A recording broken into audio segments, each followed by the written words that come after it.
اخیراً افغانستان و به ویژه ولایت‌های شمالی کندوز، فاریاب و بدخشان با افزایش خشونت روبرو شده‌اند. آیا با نظرداشت این وضعیت پیمان ناتو در این منطقه ها یگان عملیات حربی مد نظر گرفته است؟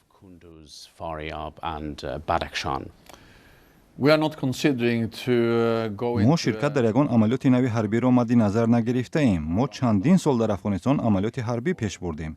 این طولانی ترین عملیات حربی ناتو در تاریخ این سازمان بود که با نام ایساف، نیروهای بین المللی کمک به امنیت افغانستان معروف است. عمل آن سال گذشته خاتمه یافت. حالا ما در افغانستان به تمرین، کمک و مشورت مشغول هستیم. با فکرم در دراز مدت ناتو هیچ امکان نخواهد داشت که در کشور دیگر چنین مدت طولانی عملیات حربی پیش برد. خلاص ما در دوره قرار داریم که مسئولیت امنیت افغانستان در دست خود افغان هاست. عملا این حادثه سال گذشته به وقوع پیوست. آیا نیروهای افغانستان در تنهایی قدرت کافی دارند که با طالبان و دیگر گروه‌های جنگجوی مبارزه برند؟ بله دارند. نیروهای ملی امنیت افغانستان ثابت کردند که توانمند و لایق هستند، ولی کمک ما به آنها ادامه خواهد داشت. ما به آنها تمرین، کمک و مشورت خواهیم داد. بر علاوه ناتو و شریکانش به نیروهای ملی امنیت افغانستان کمک مالی می‌رسانند. مسئله دیگری مورد تشویش رهبران افغان و چند رهبر دیگر منطقوی حضور داعش در بعض گوشه‌های افغانستان است. آیا ناتو هم از حضور داعش در افغانستان نگران است؟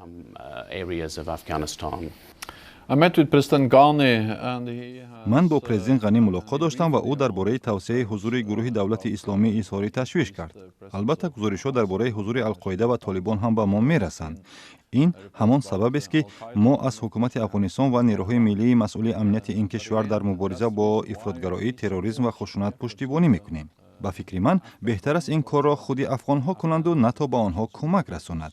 چون این حال بهتر از آن است که ناتو مسئولیت پیشبرد عملیات حربی در افغانستان را هم بر دوش داشته باشد. میخواهم مسئله دیگری را توجه شما پیشکش کنم.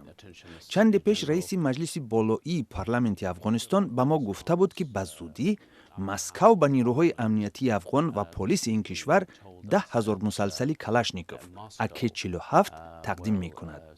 آیا دخالت نظامی روسیه با چنین مقیاس نظررس شما را نگران نمی کند؟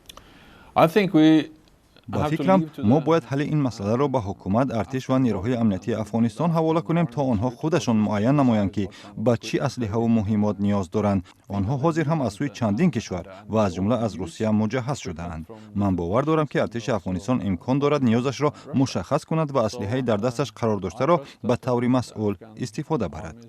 افغانستان کشوری صاحب اختیار و صاحب استقلال است. ما این کشور را سالهای طولانی دستگیری کرده ایم. دستگیری ما ادامه خواهد کرد، ولی نه توسط عملیات حربی بلکه توسط تمرین، کمک و مشورت. آینده ناتو در افغانستان چی خواهد بود؟